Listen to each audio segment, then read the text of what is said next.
eh, que es flexible, que es flexible, es útil en la medida que, como todos los métodos, que yo lo direccione de la mejor manera, es aplicable en cualquier escenario.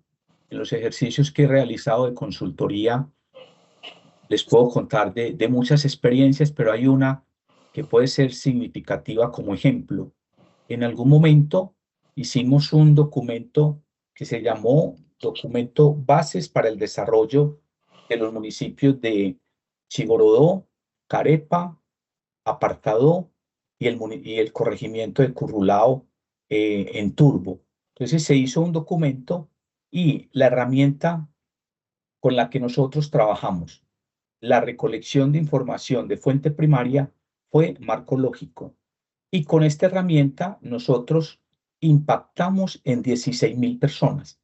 Trabajamos 16.000 personas que nos colocaron en diferentes sitios del municipio de Apartadó, es decir, la organización que nos contrató llevó a unos sitios claves del territorio en varios días que duró el ejercicio de recolección de información y logramos articular con 16.000 personas que no conocían la metodología, muchos campesinos que en algunos momentos dificultades para la escritura, pero lo logramos lo probamos, porque una cosa es probarlo cuando yo tengo 50 personas, 60, 70, pero cuando yo ya tengo un número tan significativo y talleres que se realizaron tocando esas 16.000 personas, entonces uno diría, el método funciona, es simplemente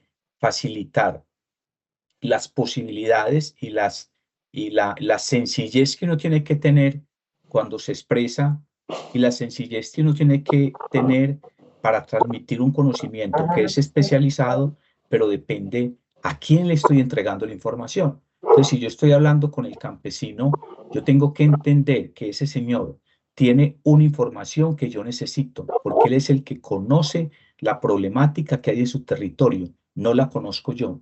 Así yo tenga la formación profesional más cualificada, quien tiene el conocimiento es él. Esto que darle ese valor y entregarle la herramienta de forma que él sienta la herramienta como parte de su día a día y es lo que me va a permitir ser muy eficiente en el recaudo de la información.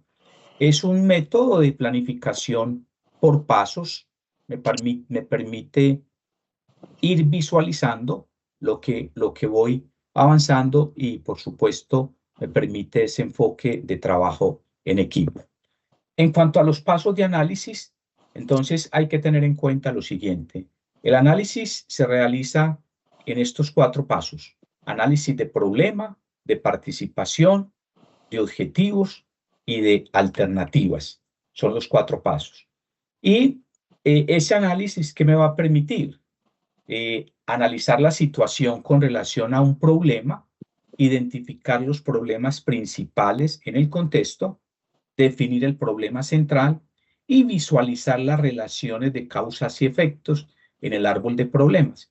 Entonces voy a hacer el análisis que me va a permitir identificar muy bien el problema, me va a permitir identificar el problema central, me va a permitir establecer la relación de causalidad, es decir, las causas que están originando el problema y los efectos que está originando ese problema. Continuando con nuestro recorrido, entonces yo aquí me encuentro con una matriz de marco lógico, ¿sí? Y esta matriz de marco lógico me está mostrando como primero que hay un diagnóstico al cual nos estábamos refiriendo ahora y que el diagnóstico es una fotografía y le voy a agregar la condición, una fotografía en blanco y negro de la situación que hay en el territorio. ¿Qué es lo que está pasando? ¿Qué es lo que está pasando? Si yo le pregunto si usted tiene la condición de pobre y usted me dice que es medio pobre, entonces yo no voy a solucionar tu problema porque yo no sé qué es eso de ser medio pobre. Yo entiendo que si es pobre es que tiene carencias. Y si tiene carencias, entonces yo como Estado entraría a buscarle la solución a esas carencias. Y ahí es donde el CISBEN es muy exacto, determina cuál es la caracterización socioeconómica suya y a partir de esa caracterización que está en esa encuesta que es del CISBEN, el Estado toma una decisión de beneficiarlo o no beneficiarlo de los programas sociales que se tienen. Entonces tengo que tener esa claridad de cuál es mi problema. Entonces es una fotografía en blanco y negro, la realidad, qué es lo que está pasando.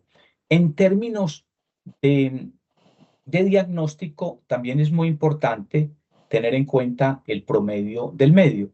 Es decir, lo que estoy es mirando mi problema con relación a mis vecinos.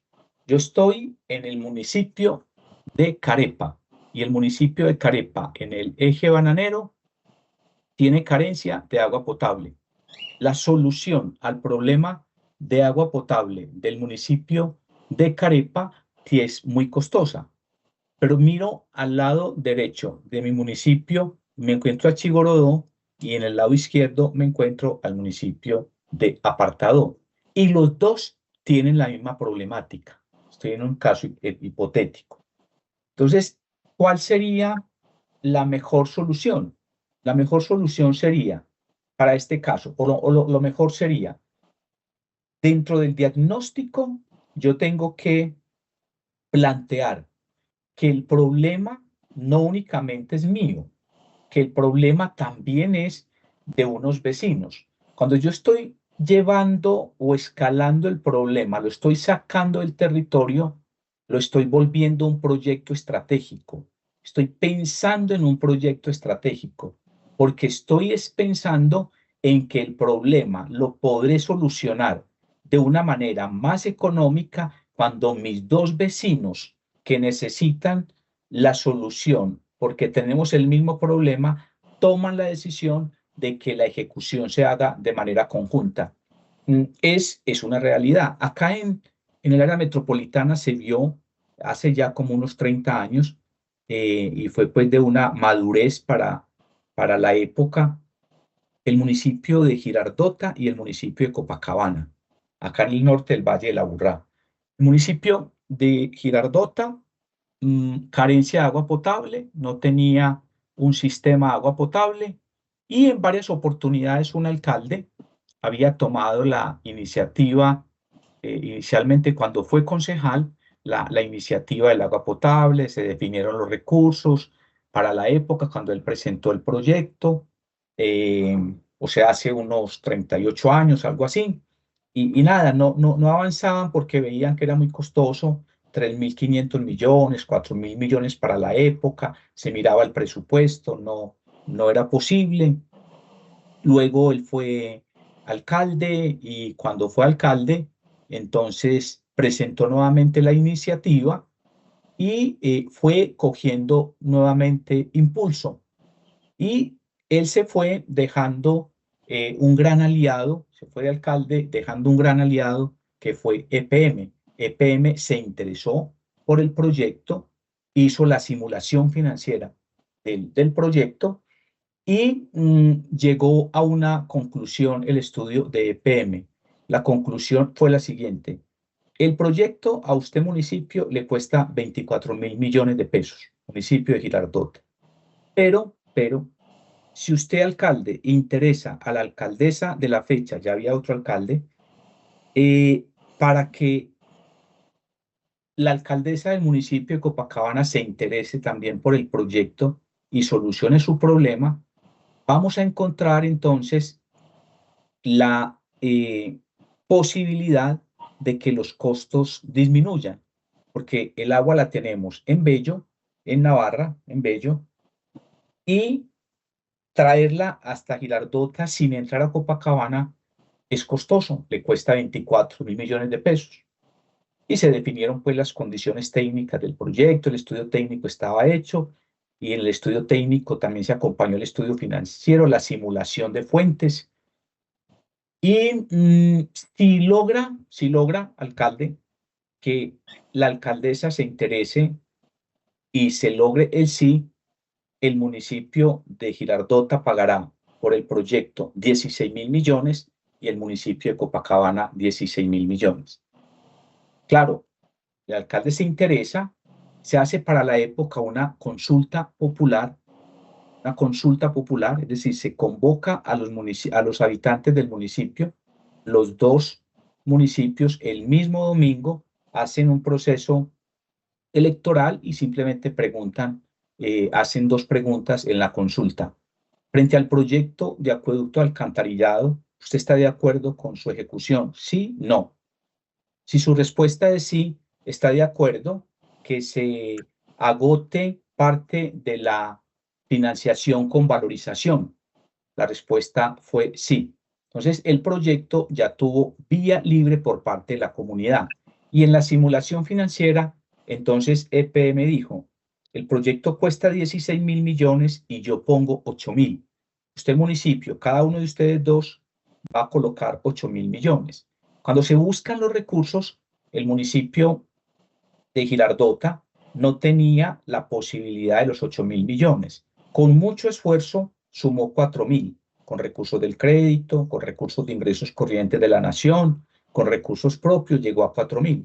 Entonces lo que hizo fue una distribución de valorización por 4.000 millones de pesos. Es decir, ahí, sumada la valorización y sumada las fuentes que tenía el municipio, se llegó a la solución financiera de los 8.000 millones que debía entregar el municipio, y de la misma manera el municipio de Copacabana también simuló ese escenario pegado a la valorización. Entonces les cuento toda esa historia, inclusive el recaudo se dio mucho antes de lo esperado y los municipios lograron tener, después de ejecutado el proyecto de acueducto alcantarillado, pues muchos beneficios. Primer beneficio que les trajo mayores recursos de ingresos corrientes de la nación hacia el municipio fue ese ejercicio que hicieron de eficiencia administrativa, de poder generar unas obras que los llevaron a ser el segundo y tercer municipio del país en la época en calidad de vida. Y lograron entonces tener además otros beneficios, la disminución de enfermedades asociadas por la carencia de agua potable. Lograron tener también un mayor aumento de los impuestos, del recaudo de ingresos corrientes de libre destinación, porque al tener agua potable se valoriza la tierra y por lo tanto se aumenta el costo fiscal de los bienes inmuebles y como consecuencia se va a aumentar y se aumentó para la época el recaudo de impuesto predial. Entonces, todo este escenario lleva a qué? Lleva nuevas viviendas, lleva nuevas empresas, llevó un escenario distinto a estos dos municipios del norte del Valle de la Aburrá, pero todo ese ejemplo se los traigo es para qué, para que ustedes entiendan que cuando un problema escala lo local, entonces yo tengo también que tener unas políticas públicas que sean de carácter regional.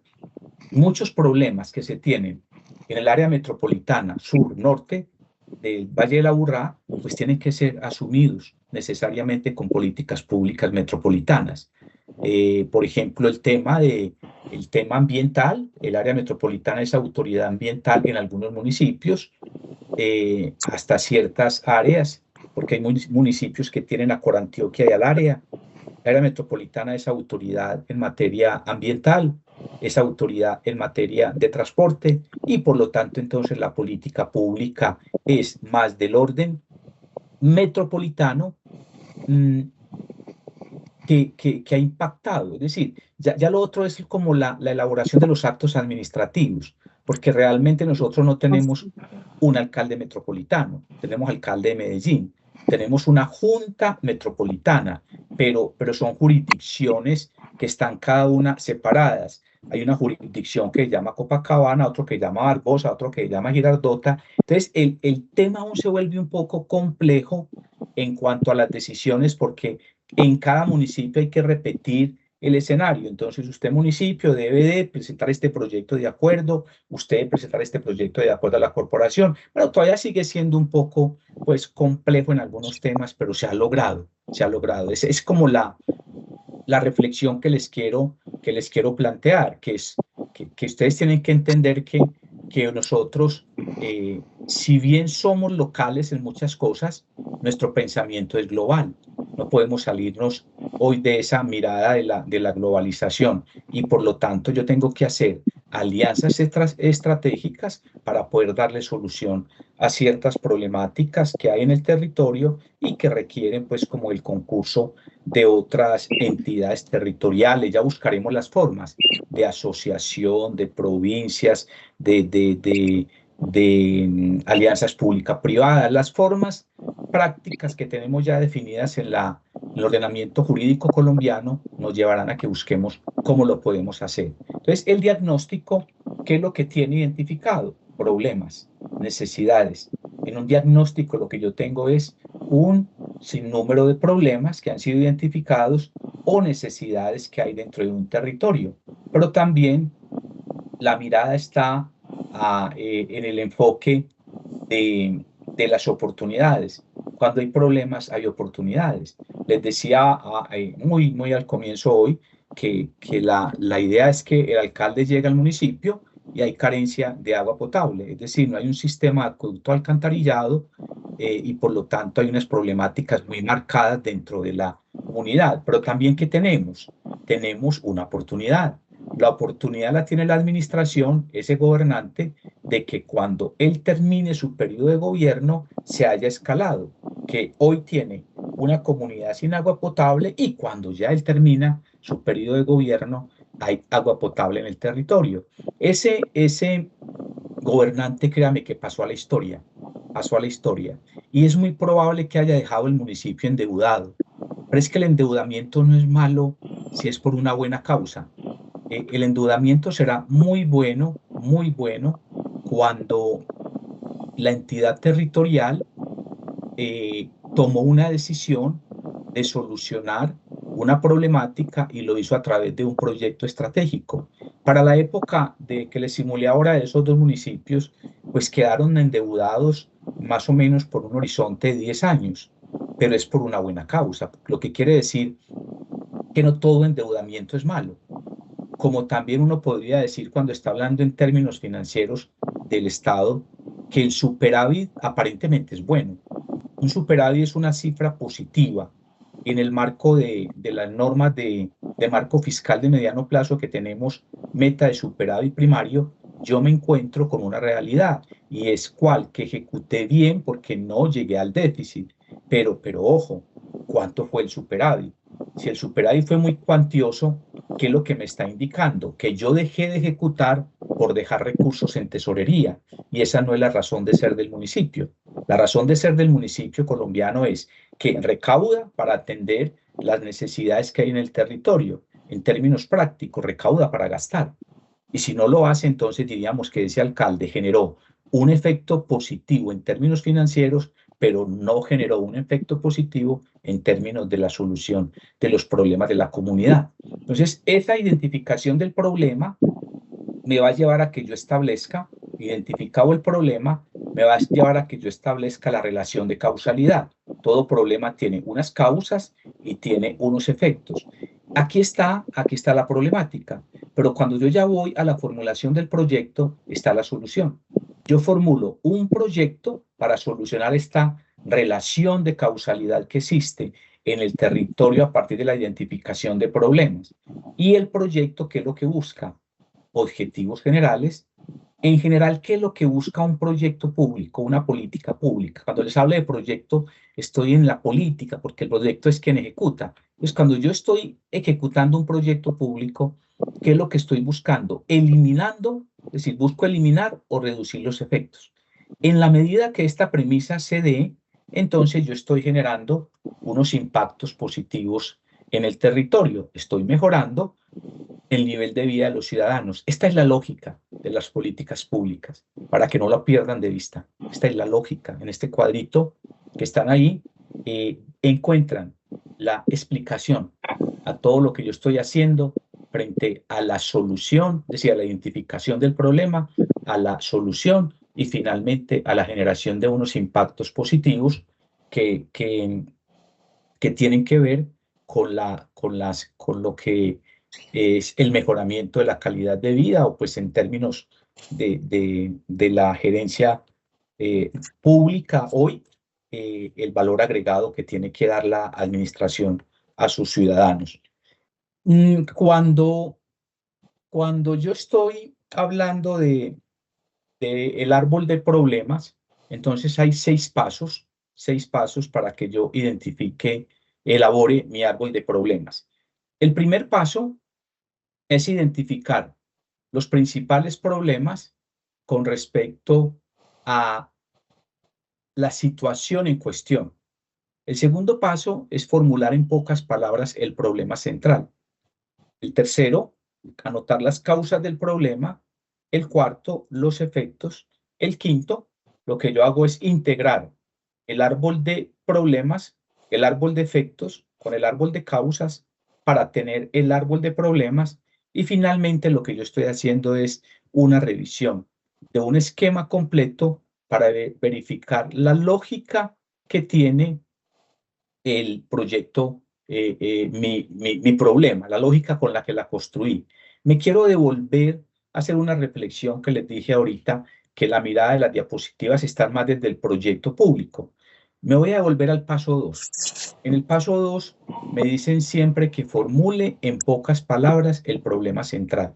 Depende de la utilización que yo le esté dando a este instrumento. Para un proyecto es válido la formulación en pocas palabras. Para una política pública no es válido. Yo tengo que ampliar para poder determinar efectivamente si sí corresponde el problema. Cuando yo hablaba ahorita de que lo identifico, lo amplío, ampliarlo significa costearlo, caracterizar, entonces debo hacerlo de la mejor manera.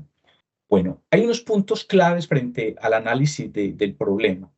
Hemos señalado que un problema se refiere a una situación que denota inconveniencia, insatisfacción o un hecho negativo y que se puede resumir como la carencia de algo bueno o la existencia de algo malo.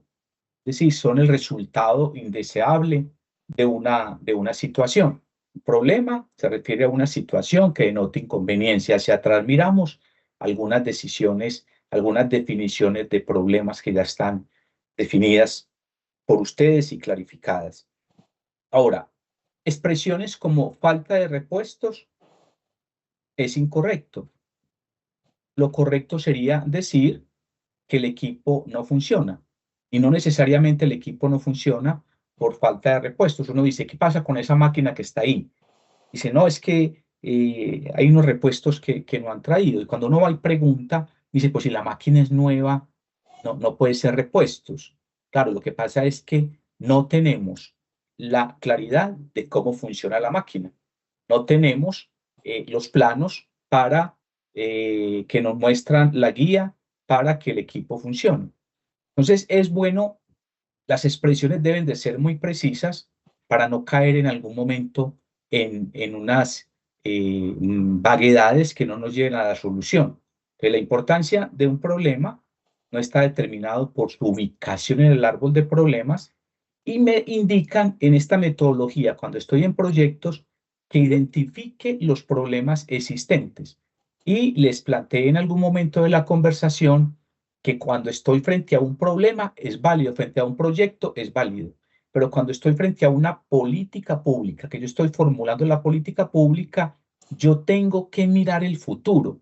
Y les puse el ejemplo de los chicos que estaban en estado de nutrición y que hoy estoy identificando un número X, pero que yo tengo que extrapolar población para determinar en un horizonte de 5 años, con ciertas variables ya conocidas como la tasa de crecimiento de población en el territorio, etcétera, con todas esas variables que se analizan y que se buscará la información cuando se requiera, yo debo identificar cuál podría ser el futuro, en este caso de nutrición, hacia adelante, cuántos niños, cuáles serían las condiciones. Entonces, eso me lleva a que yo amplíe el problema para poderlo encontrar en un problema que es estructural, cómo lo va a solucionar, porque lo que estoy haciendo cuando identifico una cifra para un periodo específico, lo que estoy es simplemente dando una solución coyuntural que no corresponde totalmente a esa realidad dentro del territorio.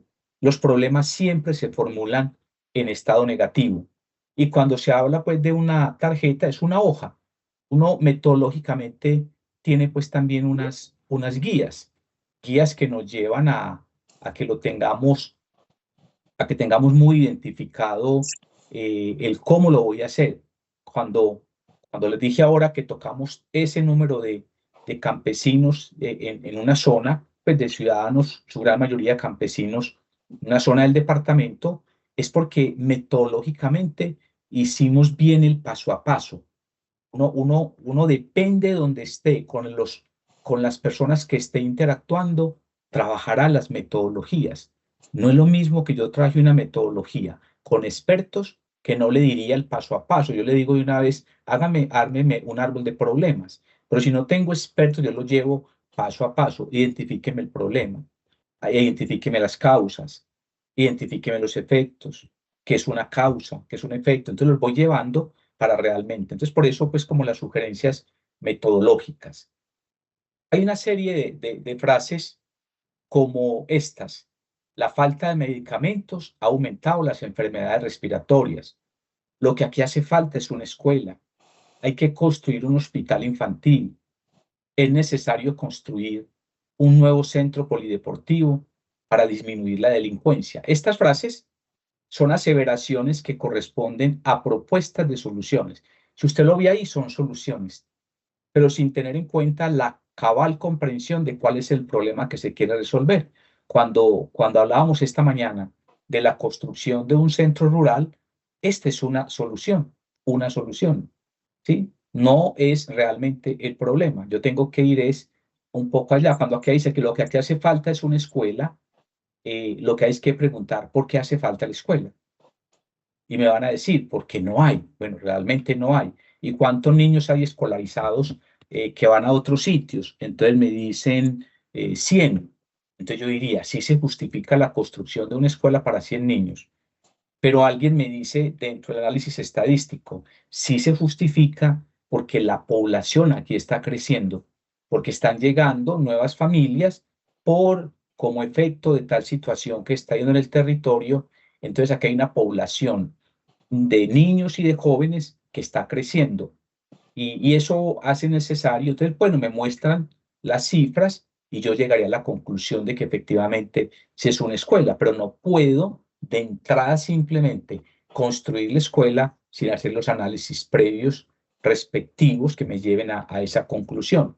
Y finalmente en la diapositiva me presentan una aseveración que está muy pegada a la relación de Pareto, que dice que si yo identifico el problema de manera adecuada, yo tengo el 80% de la solución del mismo, que es mucho en lo que les he insistido en el día de ayer y de hoy. Identifiquemos bien el problema. Gastémonos el tiempo que necesitamos identificando bien el problema para poder tener nosotros la tranquilidad de que la solución que planteemos va a ser la de mejor manera.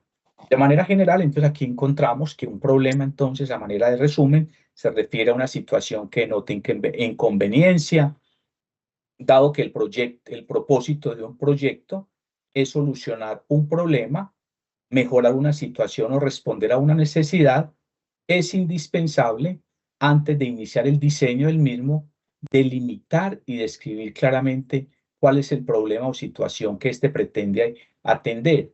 La delimitación es muy importante y la delimitación se puede dar por varios elementos, por los objetivos específicos, por la delimitación también se puede dar por la focalización que yo hago del problema. Si yo, por ejemplo, digo aumento de la delincuencia juvenil en el municipio de Medellín, no lo delimité, no lo delimité. Tendría que ir un poco más allá. Aumento de la delincuencia juvenil en jóvenes entre 13 y 18 años del municipio de Medellín. Delimité un poco, pero no es suficiente. Aumento de la delincuencia juvenil en jóvenes entre 13 y 18 años de la comuna mm, oriental del municipio de Medellín. Entonces ya lo fui focalizando, ya sé dónde está el problema, pero puedo inclusive ir más allá. tengo identificado en la comuna en qué zona. Entonces, voy y delimito más y puedo llegar a una conclusión que está claramente identificado, que están en los colegios públicos del municipio de tal sector, entre calle tal y carrera tal de la zona. En la medida que yo voy delimitando bien, lo puedo solucionar. A eso se refiere la relación esa de 80-20. Entonces, delimitar me lleva a que yo lo solucione. Si no delimito, no lo puedo solucionar. Si me quedo con el aumento de la delincuencia juvenil en el municipio de Medellín, no lo soluciono porque no sé dónde están. Pero la información me fue llevando a unos rangos de edades, me fue llevando a unas zonas del territorio y finalmente me fue llevando a una georreferenciación donde me dijo es acá. Y si está ahí, lo puedo solucionar. De lo contrario, me demoro más para solucionarlo y la asignación de recursos va a ser mayor. Una clara y correcta definición me va a permitir una buena formulación de proyecto. Ok, es como algunas reflexiones que hay que hacer. Bueno, entonces, el problema central que estoy identificando debe escribirse en forma apropiada, ¿sí? Generalmente se plantea en términos de insatisfacción. El problema como tal no se convierte automáticamente en el objetivo del proyecto y debo examinar muy bien las repercusiones que se dan entre las causas y los efectos. Cuando yo estoy en la identificación de un problema central, entonces el problema consta por lo menos de dos partes. La primera parte es conocer su importancia, sus incidencias, el peligro que representa, es decir, los efectos que ocasiona. Esa es la primera parte. Entonces, hay un problema. Yo identifico el problema, carencia de, ausencia de, aumento de, siempre en términos negativos. Y ese problema que he identificado, entonces tiene unos efectos, que los efectos son las incidencias, el peligro que representa el problema que he identificado. Y la segunda parte tiene que ver con la razón del problema, a qué se debe su existencia, es decir, las causas que están originando el problema. En ese orden de ideas, entonces, lo que yo hago es metodológicamente identifico el problema y elaboro un árbol de efectos. Cojo, hago una representación gráfica del problema hacia arriba y voy identificando los efectos, los cuales pueden generar efectos de los efectos. Entonces aquí tengo el problema identificado, tiene en este caso 3 efectos, efecto 1, efecto 2, efecto 3. Y el efecto 1 tiene efecto de los efectos. Entonces lo que yo hago es que voy encadenando a través de un árbol de efectos. Hasta este momento yo entonces tengo 2 componentes, hasta este momento. Tengo la identificación del problema y tengo la identificación de efectos. Con esos 2 elementos armo el árbol de efectos, ¿sí? Esa es la forma esquemática de presentarla. Y las causas. Entonces, a partir del problema hacia abajo, se identifica y se sigue la pista a todas las causas esenciales que están originando el problema. Entonces, tengo el problema e identifico cuáles son las causas que están generando el problema y puedo encontrar causas de las causas. Es muy importante ir hasta el nivel de detalle para poderlo solucionar. Luego, cuando yo ya tengo el árbol de causas, pues tengo identificado el problema, tengo identificado el árbol de efectos, tengo identificado el árbol de causas, lo que hago es un empalme, ¿sí? Integro los dos y a eso le llamo el árbol de problemas. Entonces tengo un problema central identificado, que hay frecuentes accidentes de microbuses y los efectos son pasajeros heridos, pasajeros que llegan tarde a cumplir sus compromisos y en general hay una pérdida de confianza en la empresa de transporte. Esos son los efectos. Y el problema central, frecuente accidentes de microbuses, entonces yo identifico cuáles son las causas que están generando este problema, que los conductores son imprudentes, que las calles están en mal estado, que los vehículos están en malas condiciones porque son obsoletos y porque hay deficiente estado de mantenimiento de ellos. Entonces hice un empalme. Descansemos 15 minuticos y luego volvemos con otros ejemplos.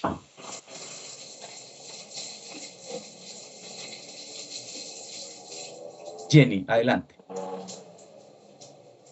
Profe, feliz tarde, ¿cómo estás? Muy bien, ¿y usted? Profe, qué pena, pues quería como exponer que pues lo que queda de la clase no va a poder estar. Yo trabajo en Tigo y trabajo en horario de centro comercial, entonces tengo que desplazarme hasta la oficina y no voy a poder estar más en clase. Sin embargo, yo hago lo que tenga que hacer y me igualo de la clase y termino de verla por la grabada. Perfecto, está muy bien, muchas gracias. Profe, a ti muchísimas gracias. Dios te bendiga. Feliz tarde, Gracias. compañeros. Bueno, hasta luego. Jairo. Jairo iba a decir algo. Profe, es que también iba a comentarle eso, que a ver si me permitía sentarme de clase en Santa Marta desarrollando la cumbre de las... Sí, no hay ningún problema, está bien. Entonces tengo... No hay ningún problema, Jairo. Adelante. Ya haciendo el trámite para acercarme, profe. Entonces quería preguntarle de paso si nos permitía la posibilidad a los que nos encontramos fuera de Medellín para la próxima clase, en caso de que no podamos asistir presencial. Estoy haciendo las maneras de retornar a Medellín, pero no tengo la plena seguridad de que vaya a suceder así. Entonces, a ver si nos permitía conectarnos de manera remota a quienes no podamos asistir de manera presencial el próximo fin de La semana. universidad en eso, Jairo, ha sido muy puntual, y es que las clases que son programadas presenciales no tienen la posibilidad de la conexión. Entonces, no puedo salirme de las pautas que la universidad me ha dado en ese sentido. Ya ustedes lo resolverán distinto. Listo. Bueno, le he preguntado, profe, porque con algunos otros docentes pues hemos tenido la posibilidad de hacerlo de esa manera. Yo he dado la mayoría de las clases remotas este semestre. Entonces siempre como que le dicen a uno, no, conversen primero con el docente a ver si el docente lo permite, y si no, pues ya... Pues yo particularmente no soy muy amigo de las dos cosas, porque cuando uno está en el aula presencial con los compañeros y ustedes están en el otro lado virtual, entonces no somos tan ágiles, no estoy conectado, no lo escucho, entonces hace lento el proceso. Mi posición es pues acogerme a lo que la universidad me ha dicho, y es no hay conexión remota. Ya si la universidad me dice a mí hay que hacerlo, pues no tengo nada distinto a hacerlo si ellos me lo solicitan, y casi pues que me lo obligan. Entonces, por lo pronto yo me ciño pues como a esa política. Bueno, entonces Listo, profe. Bueno, muchas gracias. Hasta perfecto, luego. Jairo Alberto, que esté bien. Nos vemos en 15 minutos. Bueno, profesor, gracias.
Diapositiva. Acá está.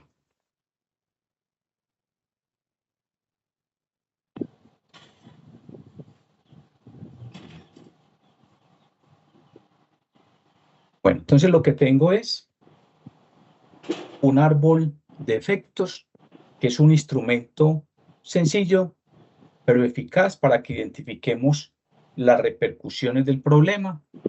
Se representa gráficamente el problema y sobre esto, los efectos encadenados. Entonces, el problema es, voy a hacer la construcción. Se representa gráficamente el problema. El problema es alta tasa de accidentes en la intersección. Si somos consecuentes con lo que les he venido conversando, pues entonces ahí faltaría información. Alta tasa de accidentes en la intersección entre calle tal o circular tal, del barrio tal o de la zona tal, del municipio de, para efectos de que la identificación nos lleve, una adecuada identificación nos lleve a la solución. Se colocan sobre el problema los efectos directos o inmediatos unidos con flechas. Entonces, es lo que hacemos. Alta tasa de mortalidad, alta tasa de accidentes en la intersección. Un efecto es alta mortalidad. Otro efecto es el descontento con la autoridad. Y otro es un gran número de heridos. Y encontramos grandes daños a la propiedad. Después de que tenemos los efectos, entonces, estudiar para cada efecto de primer nivel si hay otros efectos derivados de él y se colocan en un segundo nivel unidos por flechas a los efectos de primer nivel. Entonces, ¿qué tengo acá? Que efectos de nivel, gran número de heridos, y eso genera altos costos de atención en salud, alta inasistencia laboral. Un efecto de primer nivel, grandes daños a la propiedad, y de segundo nivel, altos costos en las reparaciones. Y el efecto de primer nivel, descontento con la autoridad, para llegar a un efecto de segundo nivel, que es la pérdida de votos. Entonces, esa es la metodología frente a la construcción de los efectos. Y continuamos allá, así, hasta llegar a un nivel que se considere superior dentro de la órbita de competencia. Puedo llegar entonces a un efecto de tercer nivel, altos costos de la atención de salud.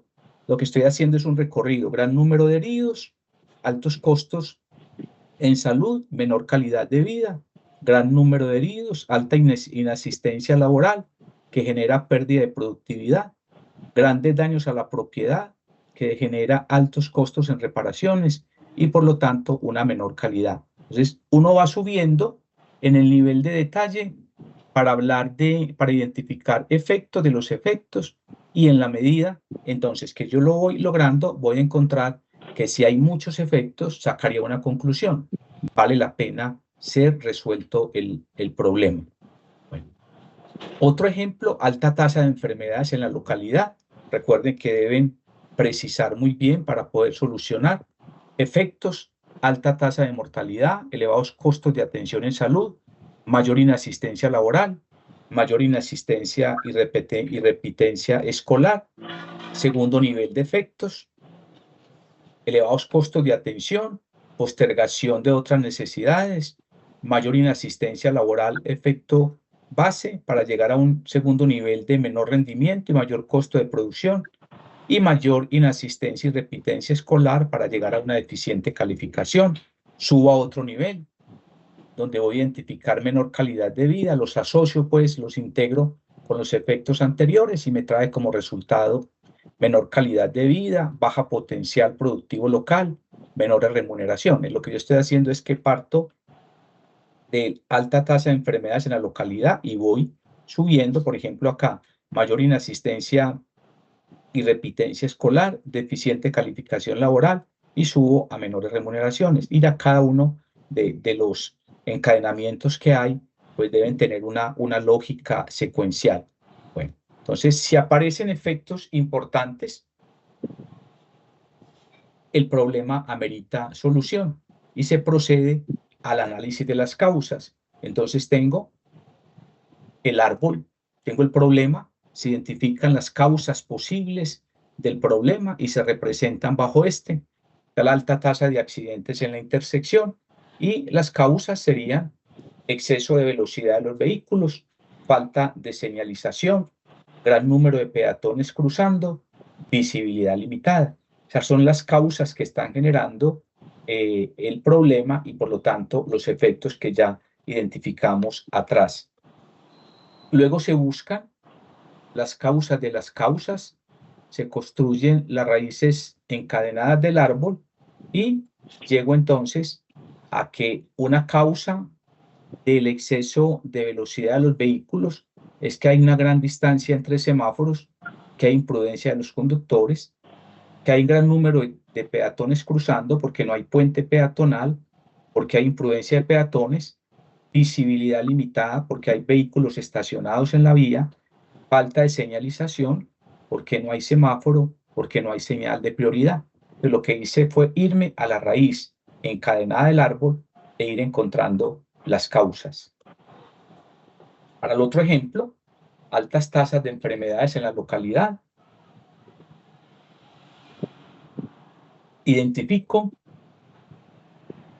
una causa, malos hábitos de higiene, otra, deficiente acceso a centros de salud, contaminación del agua, ambiente contaminado e insalubre. Bajo a otro nivel y encuentro malos hábitos de higiene porque hay falta de educación en higiene, deficiente acceso a centros de salud porque no hay atención en la localidad y porque hay vías a centros vecinos en malas condiciones, ambiente contaminado e insalubre, no hay alcantarillado, inexistencia de alcantarillado y mal manejo de los residuos sólidos. ¿Listo? Es recomendable entonces dar rienda suelta a nuestra creatividad, una buena definición de causas y una buena identificación de las causas, definición y aumentación e identificación nos permite llegar a las soluciones efectivas. ¿Listo? Ya hacemos el empalme del árbol de efectos con el árbol general de causas o lo llamamos árbol de problema. Usualmente es muy conocido como árbol de problema. ¿Qué tengo acá? Tengo el árbol del problema, que es alta tasa de accidentes, están todas las causas y están todos los efectos. Y para el otro tema, alta tasa de enfermedades en la localidad, donde encuentro las causas y encuentro los efectos. Entonces ahí tenemos nosotros la posibilidad de identificar el árbol de problemas. Listo. Entonces ya lo que hacemos es avanzar en la metodología. Vuelvo a la presentación inicial para que avancemos metodológicamente en la evaluación, en la presentación de la metodología. Entonces estaba acá, estaba en frecuente accidente de microbús. Ahí identificaba yo el problema. Stephanie está, yo hago una pasadita rápida de asistencia. Stephanie. Marisela.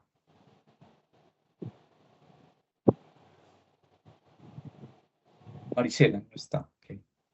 Mario Yesid. Presente, profe. Yarixa Paola.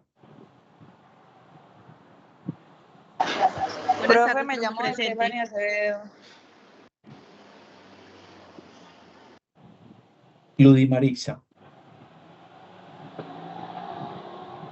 Angie Lorena.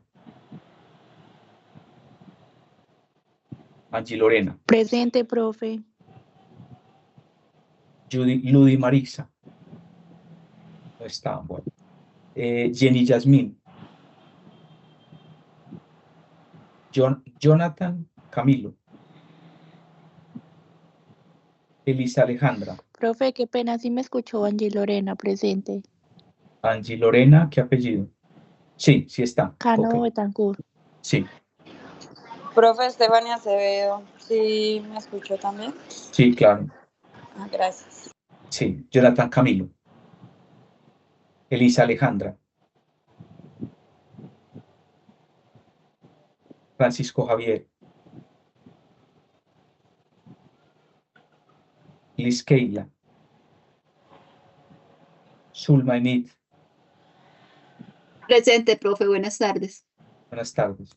Luz Adela. Luz Adela. Hola, profe. Verónica. Presente. Snyder. Profe, buenas tardes, presente. Okay. Joana Andrea. Presente, profe. Wilfrido. Jennifer Vanessa.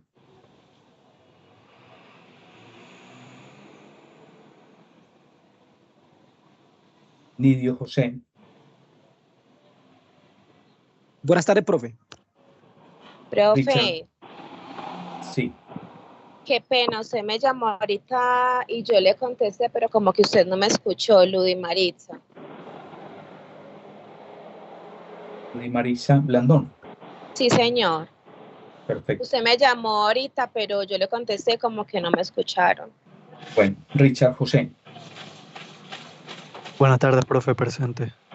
Profe, Laura. disculpe, ¿sí me escuchó? Anidio, ¿sí lo escuchó? Sí, sí. Ok, Nidio muchas gracias. sí, Richard José también. Laura. Presente, profe. Ángela María. Presente, profe, ¿me escucha? Sí. Diana Catalina. Yurani. Presente, profe. Jairo Alberto.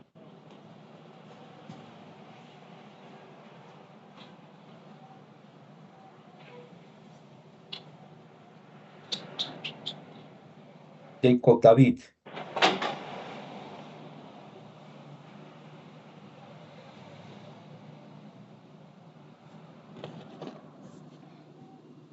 Luis Ernesto. Sí, señor, Luis Ernesto, profesor. Ana Melisa.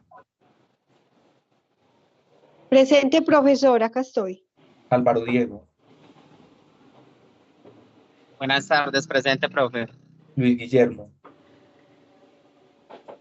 Presente, profe. Jenny Marcela.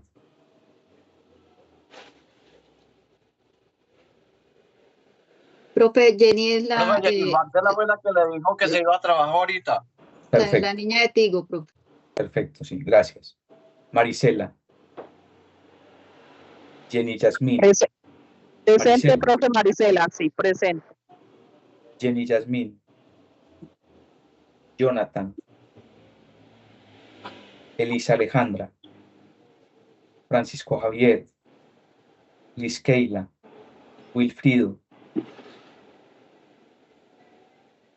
Jennifer. Profe, Wilfrido, presente. Perfecto. Jennifer Vanessa, por acá la veo. Y Catalina, Diana Catalina. Jairo Alberto. Listo. Profe, en el chat escribió un compañero Jacob que tiene problemas con el micrófono. Sí, ya lo miré. Muchas gracias, Zulma. Profe, buenas tardes. Yo, Jennifer Montoya.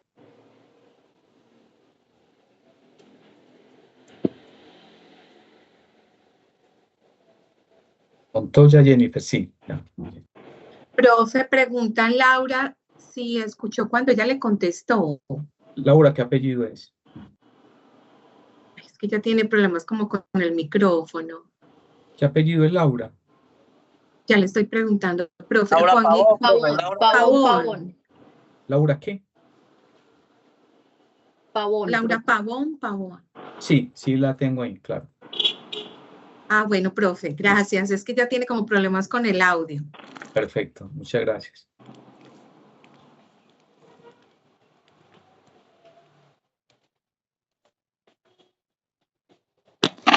Bueno, entonces, volvamos a nuestra presentación, acá donde estábamos. ¿Y qué es lo que sigue en la metodología? Lo que sigue, entonces, es que avancemos en el recorrido que nos hemos propuesto. Y el recorrido que sigue es el análisis de participación.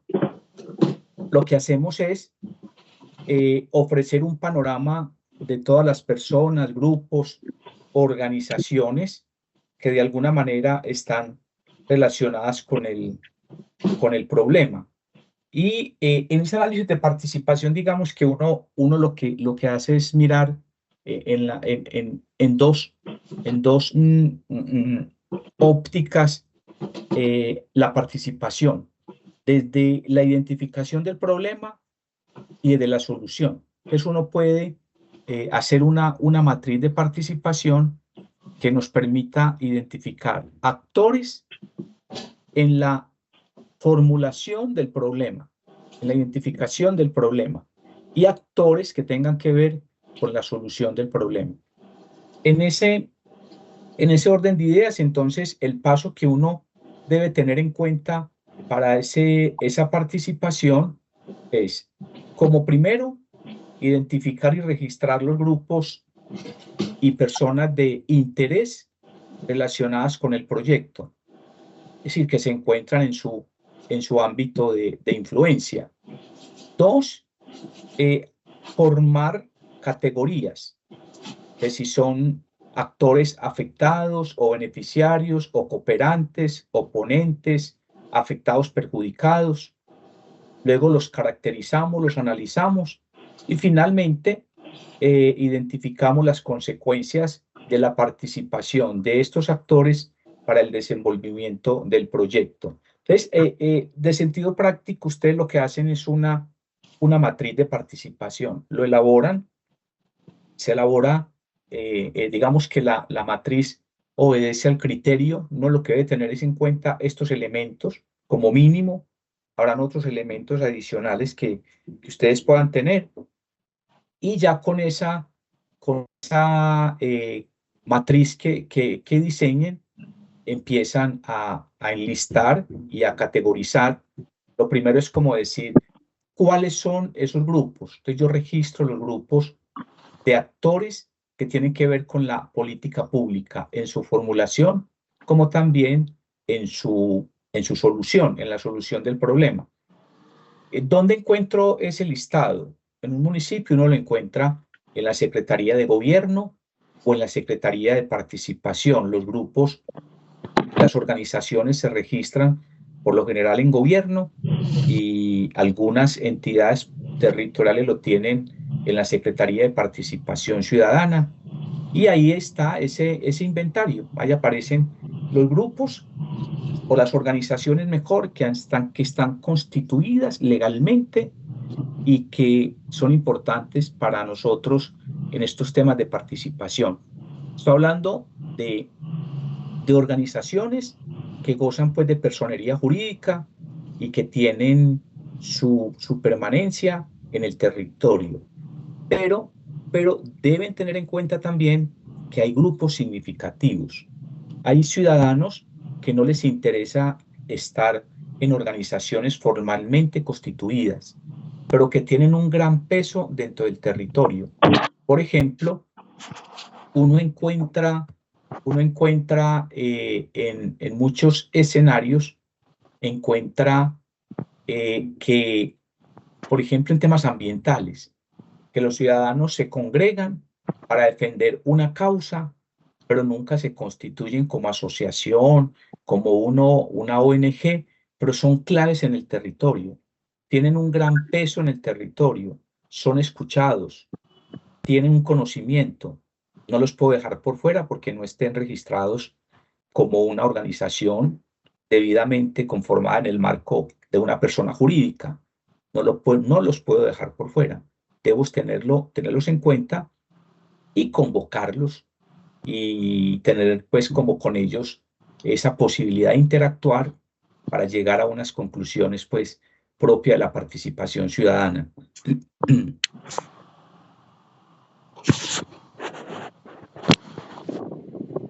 Identificado esos grupos, entonces yo entro a categorizar.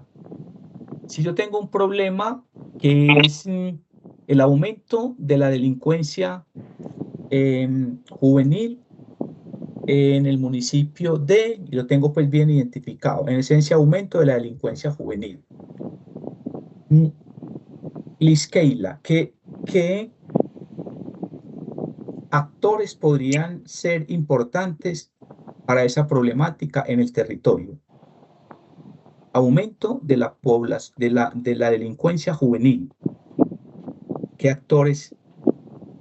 Liskeila no está. Entonces, Ángela María Palacio.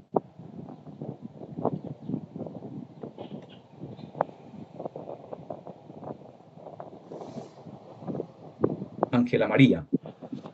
Me acabo de contestar, que entonces se me volvió a ir. Hola, profe. Sí.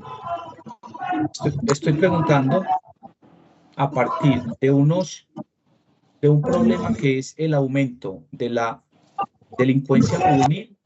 ¿Qué actores podría usted identificar en un municipio que nos puedan servir para ampliar el problema o para solucionarlo? ¿Quiénes podrían ser?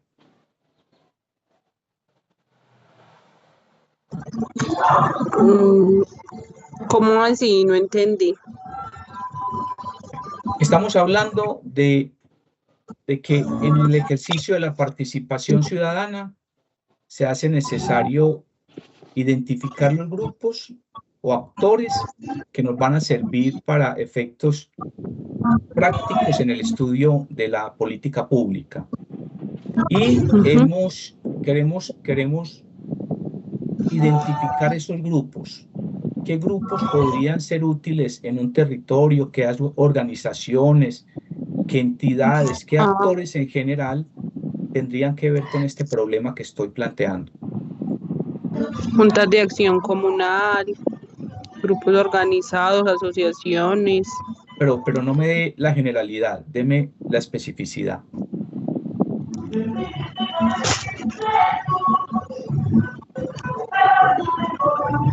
Bueno. No, es que me quedé igual, no entendí. No, porque es que hay que estar, bueno, dejémoslo así. Luis Ernesto. Uno de los actores es la fuerza pública. Sí. Otro de los actores es la administración municipal. ¿La administración municipal quién es? La alcaldía. Pero si va más al nivel de detalle, ¿quién? La Secretaría de Desarrollo. Sí. ¿Quién más?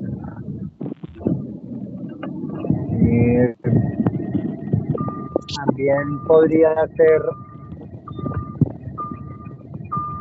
bueno, ya los grupos delincuenciales que están... Sí. Ese es el actor principal. Bueno, y los jóvenes los dejó por fuera.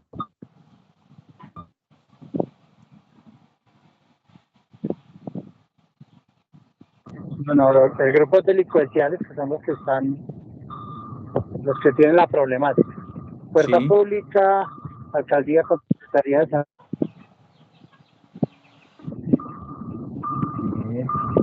bueno, ya la misma población civil, la comunidad. Bien, Jenny Que son los Marcela, que están ¿quién? sufriendo el problema. Sí, gracias. Jenny Marcela, ¿quién más podría tener en cuenta usted? Profe, Jenny es la niña de Tigo que tuvo que salir. Perfecto. Entonces, Profe, Ana Melissa. ¿puedo? Sí, Qué aporte. pena. Adelante, De adelante. pronto también la familia, los docentes, Secretaría de Educación también pues influye mucho, ¿no? Porque si son jóvenes y adolescentes, pues hay que mirar ellos por qué están cayendo de pronto en estas malas prácticas, ¿cierto? Sí. Bueno, de pronto los cuidadores, Luis ya dijo la policía, cultura, deporte también podría ir incluido, y ya en general los medios de comunicación del municipio, pues para enfrentar entre todos esa problemática. Bien. Joana iba a decir algo. Sí, profe, ¿me escucha? Sí, adelante. Profe, yo creo que también de la alcaldía debe intervenir la Secretaría como de Gobierno, porque ellos son los que tienen pues como que diseñar todo ese proceso de seguridad. Creo que también debe estar el sistema judicial, pues no sé, me imagino, fiscalía, todo esto, porque ellos van a aportar como la data para poder empezar como a organizar el trabajo, ¿cierto?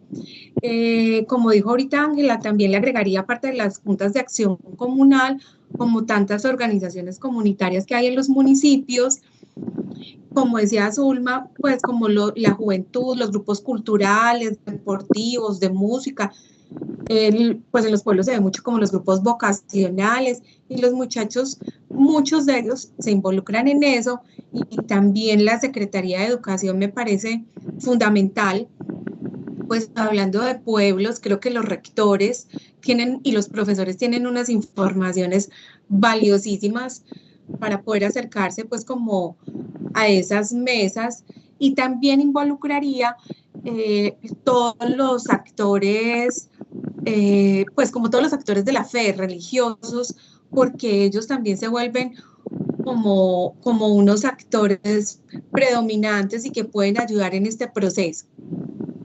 Perfecto, buen análisis. Bueno, todos han contribuido a que tengamos un listado. Entonces, es lo que uno hace inicialmente. Define ese listado de actores que podrían ser importantes para la definición y análisis del problema, como también para la solución. De los que me han mencionado, atrévanse a categorizar. La categorización tiene que ver con afectados, beneficiarios, cooperantes, oponentes, afectados, perjudicados. Los que intervinieron, los que quieran intervenir a partir de, por ejemplo, cuando me dicen la policía, entonces, ¿cuál sería la categoría? ¿Sí? Cuando me dicen la Secretaría de Gobierno, ¿cuál sería la categoría? ¿Es afectado? ¿Es beneficiario? ¿Es perjudicado? Particípenme un poquito frente a esas categorías.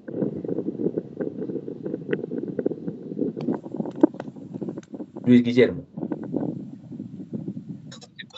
Profe, yo quería colocar como otra categoría, pero como a nivel de empleabilidad, refiriéndome como, digámoslo, a un pueblo que quede ribereño, ¿cierto? Sí. Donde hay una comunidad que se beneficia del balastro que sacan del río.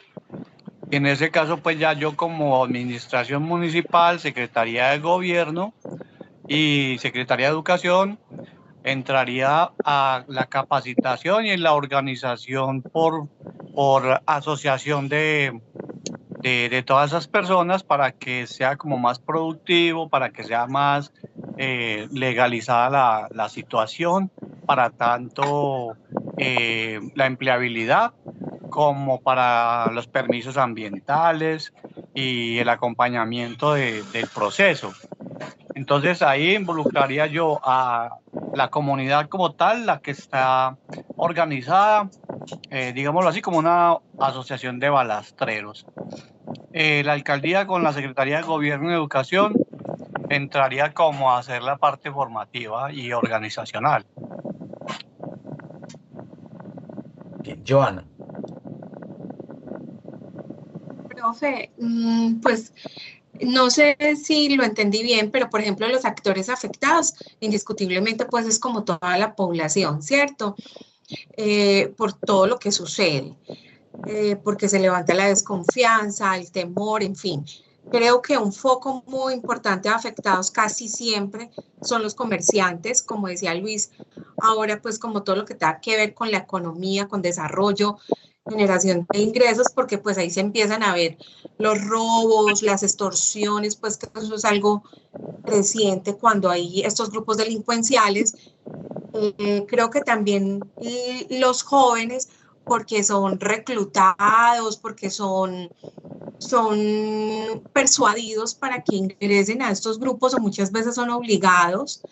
Entonces creo que los niños, niñas y los adolescentes son supremamente vulnerables.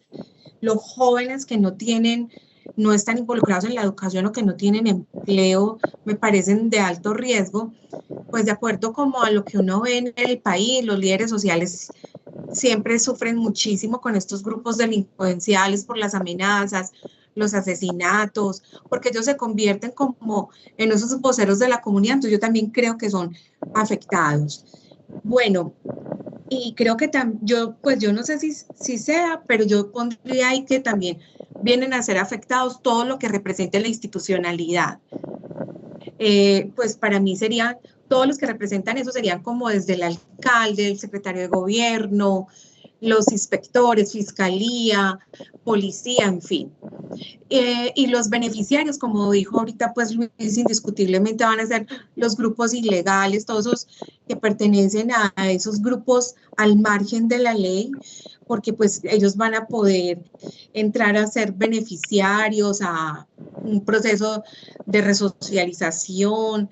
Bueno, y pues yo creo que para mí esos serían como los más beneficiarios, pero también volvería y pondría a la comunidad, pues no sé si se pueda poner como en doble rol, porque pues al darse como todo un proceso de concertación, la comunidad y todos los que describí ahora como afectados se convierten en beneficiarios porque ellos ya pueden vivir en paz, pero directamente eso los pondría como indirectos, y directos los grupos ilegales porque serían, o los del margen de la ley porque son mi foco de acción. Muy bien, bien. Ese es un ejercicio que a veces lo vemos sencillo, pero hay que centrarse muy bien, porque de los aspectos importantes es esa identificación. Y al comienzo, cuando empezaron a hablar, pues dio dificultad en la identificación de esos grupos. Ya la última intervención, Joana, se suelta más y empieza a recrearnos con qué es lo que puede suceder. Y entonces ella nos lleva a la identificación y nos hace una explicación frente a los afectados, beneficiarios, cooperantes. Eso es muy importante, que yo tenga la claridad y tocarle rienda suelta a la imaginación para empezar a mirar. Lo otro es que si yo no tengo la información, no conozco el territorio, pues debo acudir a la institucionalidad donde voy a encontrar la información, es decir, los grupos representativos de ONGs en el territorio, de asociaciones, están debidamente registrados en la Secretaría de Gobierno o de Participación Ciudadana, y desde ahí entonces ustedes van a tener una información.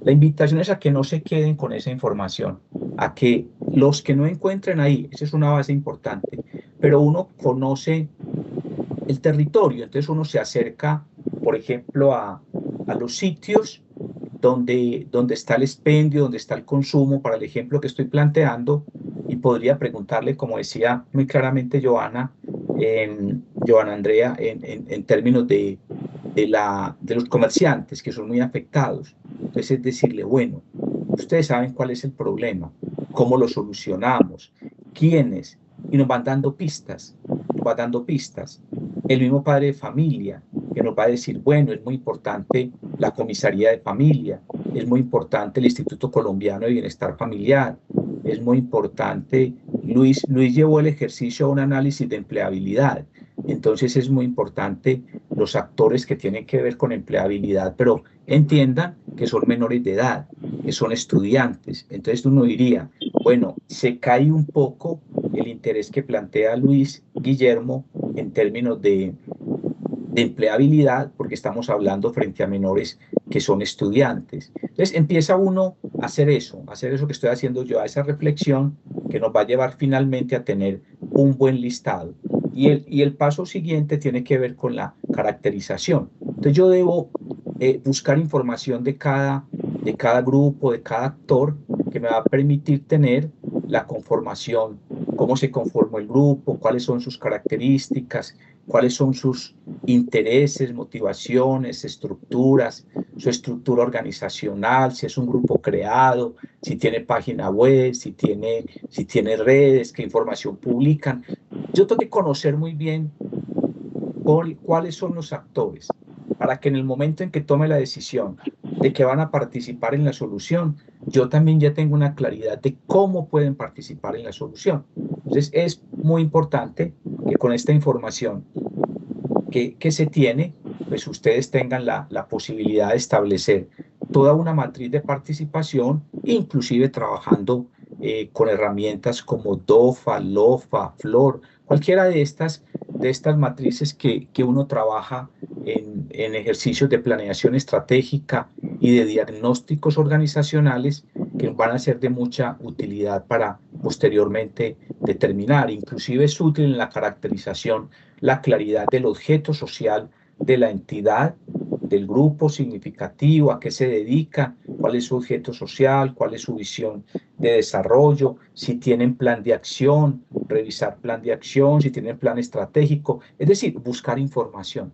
Y con la búsqueda de información, entonces uno encuentra que, por ejemplo, una ONG que está en el territorio tiene unos programas importantes que nos permiten ayudar a que esos jóvenes que están en el consumo de estupefacientes puedan tener fácilmente una salida a través de procesos de resocialización, de reinducción, de procesos de acercamiento a la familia, que es determinante. La familia es clave. ¿Cómo ha visto la familia el comportamiento del chico en los últimos años? ¿Cuál es su entorno? ¿Cuál es su núcleo, su centro de amigos? Todo eso hay que empezar a trabajarlo dentro de la caracterización para poder solucionar el problema.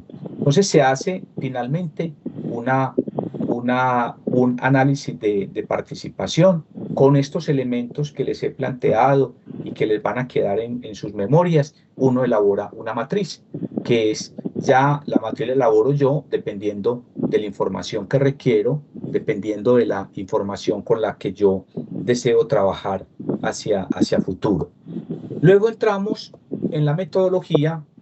Entonces ya tenemos hasta el momento que hemos hecho. Deben tener muy claro, porque en la próxima sesión, y no sé si en la sesión o se los envío, tomaré la decisión ya el lunes, que me siente a planificar un poco con ustedes para ustedes la evaluación.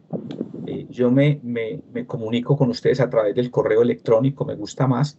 Ahí les mando las memorias, lo que hemos visto en el día de ayer y hoy, y el tema pues de evaluación. Pero es claro que esto que estamos trabajando de marco lógico hace parte de la evaluación, hace parte de una de las evaluaciones. Entonces ya miraremos si lo hacemos, tomaré la decisión, si se hace individual, si se hace en grupos.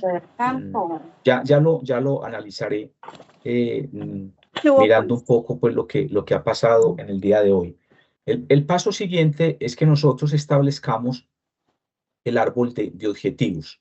Entonces ya conocemos el problema, conocemos el árbol de causas, conocemos el árbol de efectos, conocemos el árbol de problemas y tenemos la matriz de planificación del proyecto. Ya hemos avanzado en 5 componentes de la metodología. Reitero, definición del problema, árbol de efectos, árbol de causas, árbol de problemas y matriz de planificación. Y entro en la elaboración del árbol de objetivos, que lo que busca es formular todas las condiciones negativas del árbol de problemas en forma de condiciones positivas. Luego examinamos la relación de medios, fines, y finalmente yo tomo una decisión que está muy orientada a hacer una mirada lógica de lo que he elaborado para tener la posibilidad de tener esa certeza de que yo voy bien, pues de que voy por el camino que es. Entonces, cuando tengo la certeza de que voy por el camino que es, entonces sigo avanzando, y si creo que no voy por el camino que es, entonces debo tomar una decisión de hacer los ajustes. Este es un momento importante de ajustes en la medida en que vaya avanzando en la metodología. La situación esperada, que será alcanzada mediante la solución del problema, puede ser expresada por la manifestación contraria del problema mismo. Si el problema era carencia, la solución será suficiencia. Es como si dijéramos que el árbol de causas y efectos es el negativo de la película, y su manifestación en contrario, el positivo, es el árbol de objetivos. Entonces, como el árbol de problema es una situación encadenada de abajo arriba, de causas-efectos, el árbol de objetivos será el flujo interdependiente de medios y fines.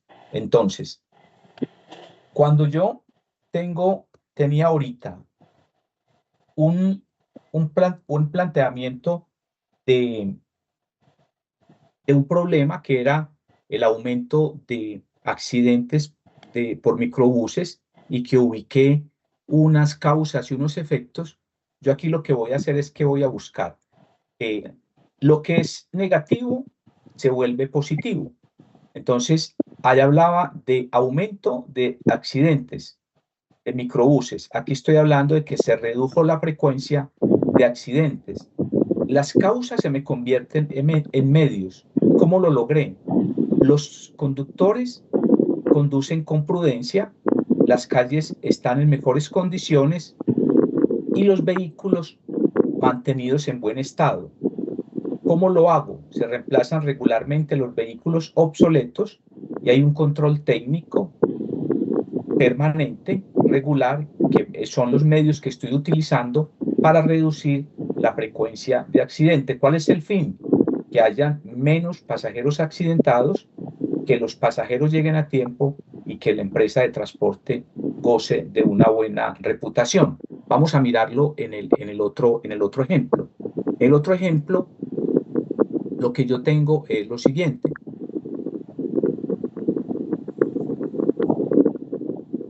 Voy a definir los objetivos, y en esa definición de los objetivos, entonces, para la solución, entonces tengo que el árbol de objetivos o árbol de medios y fines, así también se llama, representa la situación esperada a resolver el problema y se construye buscando las situaciones contrarias a las indicadas en el árbol del problema. Los efectos se transforman en fines, las causas se transforman en medios y se verifica la lógica y la pertinencia del árbol de objetivos. Entonces, si el negativo no es inmediato, hay un problema en el árbol de causas y efectos. Y es el momento, como les decía ahorita, de que eliminemos las redundancias, que detectemos los vacíos que existen en el momento que hemos avanzado y que finalmente pues, nosotros encaucemos nuestro trabajo. Entonces, ahorita dejamos acá, cuando hablamos del árbol, este es nuestro árbol de problemas, el que decíamos ahora. Por ejemplo, alta tasa de accidentes en la intersección y tenía unas causas y unos efectos. ¿Cuál es la metodología? Volverlo positivo. Entonces, ¿qué es lo que queremos? Baja tasa de accidentes. Recuerden, tengo alta tasa de accidentes, lo vuelvo positivo. Esa es la metodología. Entonces es alta tasa de accidentes. Tengo exceso de velocidad de vehículos, gran número de peatones. Todo lo que tengo acá de causas y efectos lo voy a volver positivo y las causas se me convierten en medios y los efectos se me convierten en fines. Entonces, es esto, los efectos, baja mortalidad, pocos heridos, grandes daños a la propiedad se me debe convertir entonces en menores daños y satisfacción con la autoridad de la comunidad. Volví lo negativo positivo. Menos costos de atención en salud, menor inasistencia laboral, bajos costos de reparaciones y se mantiene el apoyo electoral. Y tengo mejor calidad de vida y, por supuesto, va a mejorarse la productividad. Entonces, convertí los efectos en fines. ¿Listo? Ahora, las causas las voy a convertir en medios, las vuelvo positivas. Adecuada velocidad de los vehículos, gran número de peatones cruzando, se me vuelve bajo número de peatones cruzando, buena visibilidad y hay señalización. ¿Cómo lo he logrado? Porque hay menor distancia a los semáforos, porque hay la existencia de un puente peatonal, porque no hay vehículos estacionados en la vía, porque hay semáforos, hay prudencia de los conductores, hay prudencia de los peatones y hay señales de prioridad. Metodológicamente es sencillo. Lo que es negativo lo vuelvo positivo. Cojo el otro ejemplo que tenía. Baja tasa de enfermedades en la localidad y volví todo positivo. Buenos hábitos de higiene, existe educación en higiene, adecuado acceso a centros de salud, se han